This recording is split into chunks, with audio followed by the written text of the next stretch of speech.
Hello everyone, আসসালামু আলাইকুম। কেমন আছেন সবাই? আশা করি যে যেখান থেকে ভিডিওটি দেখছেন, কাছে অথবা দূরে, দেশ অথবা দেশের বাহির থেকে, আল্লাহর অশেষ রহমতে সবাই ভালো এবং সুস্থ আছেন। আমি তাসলিমা, চলে আসলাম সৌদি আরব থেকে নতুন একটি ভিডিও নিয়ে আপনাদের মাঝে। আশা করি ভিডিওটি ভালো লাগবে আর পুরোটা ভিডিও জুড়েই আমার সাথে থাকবেন। আজকের ভিডিওটি আমি শুরু করেছি সকাল থেকে। এখন বাজে সকাল 9:30। তো আজকে বাহির থেকে নাস্তা নিয়ে আসছে। তো আজকে নাস্তায় হচ্ছে এই যে রুটিগুলো নিয়ে আসছে। এই রুটিগুলো গরম, গরম অনেক ভালো লাগে খেতে। একদম গরম, গরম হলে এমনিতেই খাওয়া যায় কোনো কিছু ছাড়া। তো এই রুটির সাথে নিয়ে আসছিল হচ্ছে ডাল ভুনা। ডাল আর হচ্ছে কি বলে এটাকে? আরবিতে ফুল বলে। তো ডাল আর ফুল নিয়ে আসছিল। তো আমার কাছে ফুলটাই ভালো লাগে। ডাল খাইনি, আমি ফুল নিয়ে নিয়েছিলাম। তো দেখি কি অবস্থা। তো এই ফুলটা নিয়ে আসছে আর এখানে হচ্ছে দেখেন উপর দিয়ে একটা মসলা দেওয়া আর ঘি দেওয়া। ঘি আর এই মসলাটার কারণে খেতে অনেক মজা লাগে, অনেক মজার একটা ফ্লেভার আসে। তো সকালের নাস্তা এটাই ছিল। তো আমি নাস্তা করতে বসে পড়লাম আর সবাইকে নিয়ে দিয়ে আসছি নাস্তা, ওরাও খাইতেছে। তো মসলাটা আমি হচ্ছে পুরাটার সাথে মিশিয়ে নিয়েছি। এই ফুলটা খেতে অনেক ভালো লাগে, যারা যারা সৌদি আরবে আছে সবাই খায় এটা। আর সাথে একটু চা নিয়েছিলাম। আর এটার সাথে কাঁচা পেঁয়াজ আর কাঁচামরিচ দিয়ে খেতে আরও বেশি ভালো লাগে। মাঝে মধ্যে বাসায় মেহমান আসলে নাস্তাটা বাহির থেকে নিয়ে আসে, বা আমার বাসার মুরব্বি যদি কোনো দিন সকালবেলা বাহিরে যায়, 8টা 9টা বাজে যায়, তখন হচ্ছে নিয়ে আসে। তো আজকে উনি হচ্ছে ডাক্তারের কাছে গেছিল। তো যাওয়ার আগেই আমাকে হচ্ছে সকালবেলা বলছে যে আজকে কোনো নাস্তা বানাইও না, আমি হচ্ছে বাহির থেকে নাস্তা নিয়ে আসবো। তো আমি বললাম ঠিক আছে। তো আমি আমার হাতের কাজগুলো তাড়াতাড়ি শেষ করে নিয়েছি। আর এরই মধ্যে হচ্ছে উনি নাস্তা নিয়ে চলে আসছিল।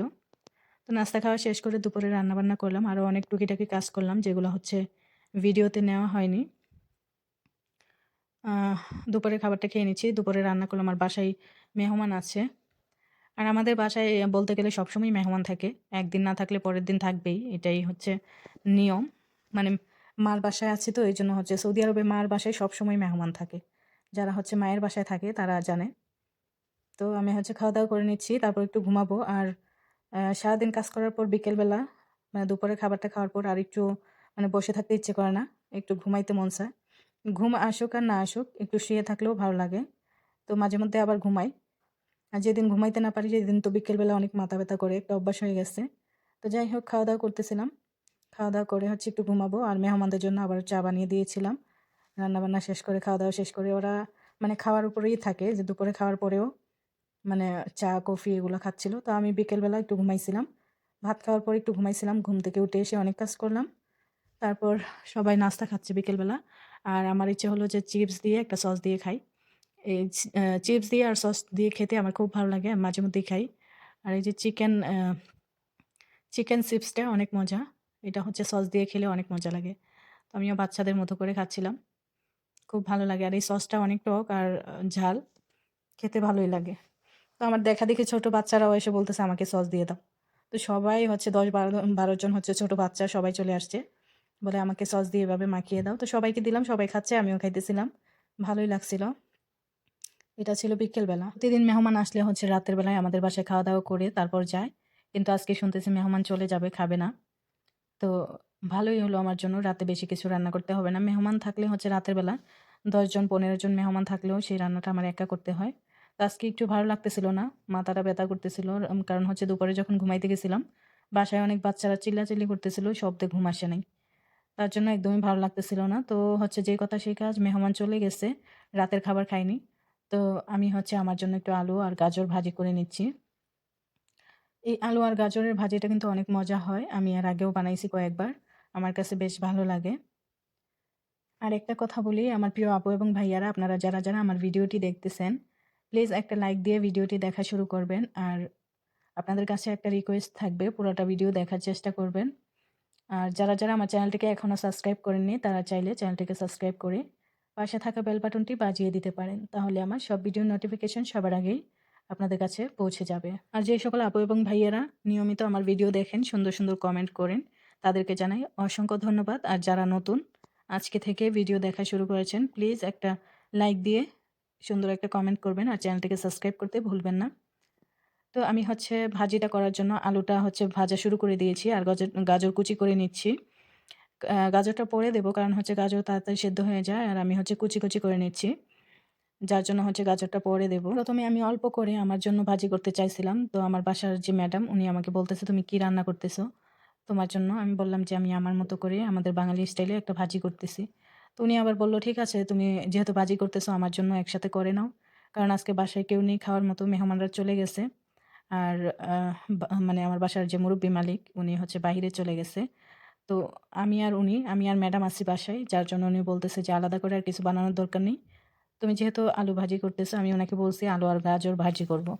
তো বলল, "ঠিক আছে, তোমার সাথে একটু বাড়িয়ে নাও। আমিও এগুলাই খেয়ে নেব।" তো এই তো আমি পরে আবার গিয়ে আলু আর হচ্ছে গাজর একটু বেশি নিয়েছি, যেহেতু উনি খাবে। তো ওরা কিন্তু আমাদের মতো না, আমরা যেকোনো কিছু অল্প হলেই হয়ে যায়। ওরা আলু ভাজি মানে অনেকগুলা দিয়েছিলাম, উনি অনেক পছন্দ করেছে। মানে উনারা খাবার বেশি খায়, সত্যি কথা যেটা। যেকোনো খাবার ভাজি বলেন আর ভাত বলেন, তরকারি বলেন সবকিছুই বেশি, বেশি খায়। আমাদের মতো অল্প খায় না। তো আবার অনেক বাঙালিরাও আছেন বেশি ভাত খায়, তরকারি খায়। তো আমি ভাজিটা করার জন্য ১ম এই হচ্ছে আলু আর পেঁয়াজ মানে হলুদ ছাড়া, লবণ ছাড়া আমি হচ্ছে একটু ভেজে নিয়েছি।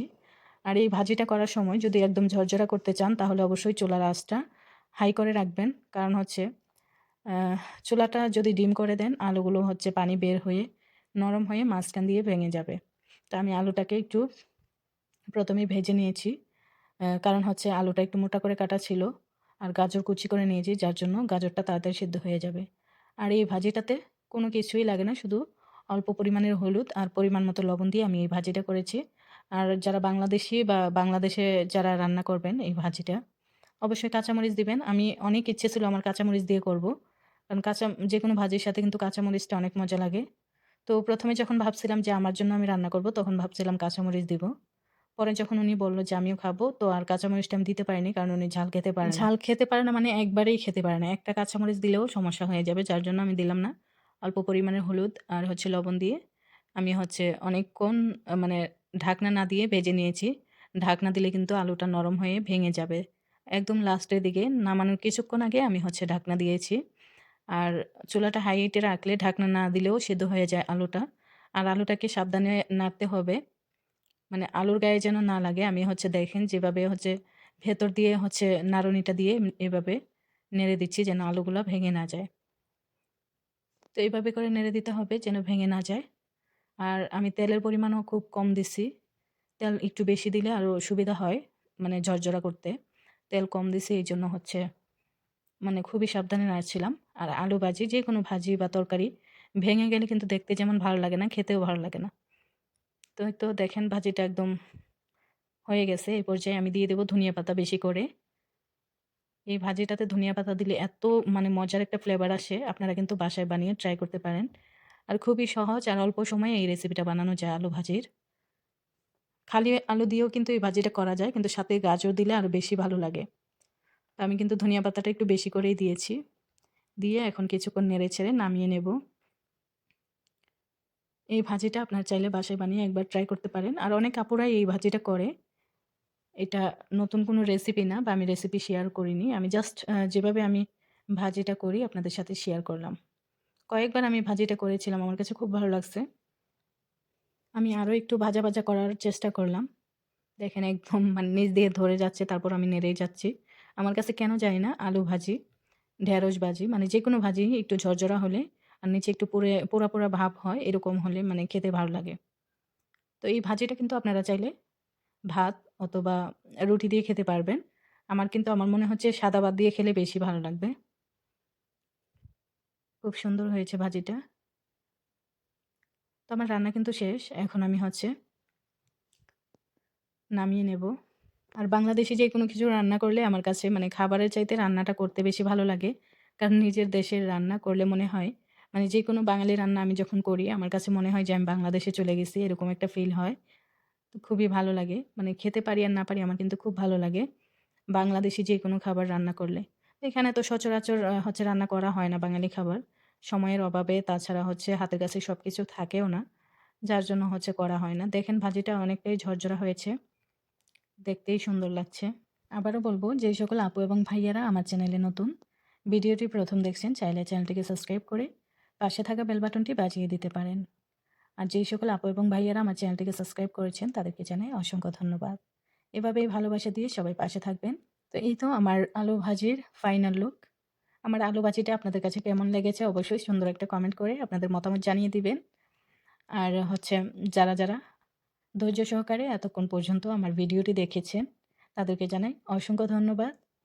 আর সবাই এভাবেই হচ্ছে আমার পাশে থাকবেন। আর ভাজি হয়ে গেছে, এদিকে আমি ভাজিটা হচ্ছে বাড়তেছিলাম আর এদিক থেকে আমার বাসার মুরুব্বি মানে আমার ম্যাডাম আমাকে ডাকতেছিল যে তাড়াতাড়ি করে নিয়ে আসো। মানে অনেক সুন্দর স্মেল বের হইছে। কি রান্না করেছো আমি দেখব। উনি হচ্ছে যেকোনো রান্না করি আমি, বাঙালির যেকোনো রান্না করি স্মেল শুনলেই উনি পাগল হয়ে যায় খাওয়ার জন্য। ওদের দেশের রান্না কিন্তু এত বেশি মসলা বা তেল দিয়ে রান্না করা হয় না, যার জন্য বেশি একটা স্মেল বের হয় না। আর আমাদের বাঙালি একটা যেকোনো কিছু রান্না করবেন আলাদা একটা স্মেল বের হবে। মানে পুরা বাড়ি ঘ্রাণ হয়ে গেছে। আর আলু ভাজি আমি যেহেতু একটু ভাজা করে নিয়েছি, নিচে ধরে গেছে আরো বেশি সুন্দর একটা ঘ্রাণ বের হইছে। তো উনি আমাকে বলতেছে, "কি রান্না করছো? তাড়াতাড়ি নিয়ে আসো আমি দেখি।" তো উনি মুরুব্বি মানুষ তো যেকোনো খাবারের স্মেল পেলে উনি তাড়াতাড়ি খেতে চায়। আর উনার যেহেতু ডায়াবেটিস, উনার নাকি খাবারের ঘ্রাণ শুনলেই খিদা লেগে যায়। তো উনি সবসময় বলে আর মজা করে আমাদের সাথে যে, "কোনো খাবার রান্না হলে সবার আগে আমার কাছে নিয়ে আসবা।" কারণ হচ্ছে উনার ডায়াবেটিস আর উনার প্রচুর খিদা লাগে। খাবারের স্মেল শুনলেই উনার খিদা লাগে। যাই হোক আমি দুপুরবেলাও যখন হচ্ছে দুপুরের রান্না করি সবার আগে উনাকে আগে বেড়ে দেই। তারপরে আমাদের খাবার আমরা বাড়ি। কারণ উনি ক্ষুধা একদমই সহ্য করতে পারে না। আর উনার যখন ক্ষুধা লাগে উনি হচ্ছে মানে প্রেশার লো হয়ে যায়। এরকম একটা অবস্থা হয়ে যায়। প্রেশার লো হয়ে মানে মানে হাত-পাও কাঁপা শুরু করে। বেশিক্ষণ থাকতে পারে না। যার জন্য উনি হচ্ছে সবসময় যখন বসে থাকে, উনার আশেপাশে সবসময় খাবার পাবেন। বিস্কিট বা চিপস মানে যেকোনো কিছু উনি সাথে রাখেন। কারণ আমি এখানে আসার পর বুঝতে পারলাম যে ডায়াবেটিসের রোগীদের এত খিদা লাগে। উনাদের অনেক ডায়াবেটিস অনেক। তারপরেও উনারা কোনো মেইনটেইন করে না। কারণ এই দেশে হচ্ছে ডায়াবেটিসের রোগীদের ওষুধ হচ্ছে ফ্রি মানে বিনামূল্যে দেয় তো উনারা তেমন একটা কিছু বুঝে না। মানে বেঁচে চলে না আরকি। যাই হোক। আমাদের দেশে দেখছি যে ডায়াবেটিস হলে মিষ্টি খায় না। অনেক কিছু বেছে খেতে হয়। তো উনারা মিষ্টি এত খাওয়া খায়, উনারা সবসময় মানে চায়ের ফ্লাক্স নিয়ে বসে থাকে চা খাওয়ার জন্য। ১ কাপ শেষ হয় আরেক কাপ ঢেলে খায়। এরকম একটা অবস্থা। আর আমাদের দেশে ডায়াবেটিসের রোগীদের আমি দেখছি যে অনেক কিছু মেইনটেইন করে। যেমন চিনি জাতীয় কিছু খায় না, মসলা জাতীয় কিছু খায় না। অনেক মেইনটেইন করে চলে। আমার হাসব্যান্ডেরই তো ডায়াবেটিস অনেক মানে খাবার বেছে খেতে হয়। যদিও হচ্ছে বেছে খায় না, খেতে পারেও না। যেখানে থাকে অনেক মানুষ একসাথে থাকে ৪-৫ জন যার জন্য চাইলেও বেছে খাবার খেতে পারে না। সবার সাথে খেতে হয়। তবে যতটুকু সম্ভব হয় সে হচ্ছে মেনে চলার বা বেছে খাওয়ার চেষ্টা করে। কিন্তু ওরা না, ওরা একদমই হচ্ছে বেছে খায় না। সবকিছু খায় ওরা। যাই হোক আপনাদের সাথে কথা বলতে চলে এলো বিদায় বেলা। এবার বিদায় নিতে হবে। দেখা হবে পরবর্তী যেকোনো ভিডিওতে। ততক্ষণ পর্যন্ত সবাই ভালো থাকবেন, সুস্থ থাকবেন। আর অবশ্যই সবাই একটা করে লাইক করে দিবেন আর কমেন্ট করতে ভুলবেন না। আর চ্যানেলটিকে অবশ্যই সাবস্ক্রাইব করবেন। তো সবাই ভালো থাকবেন, সুস্থ থাকবেন। আল্লাহ হাফেজ।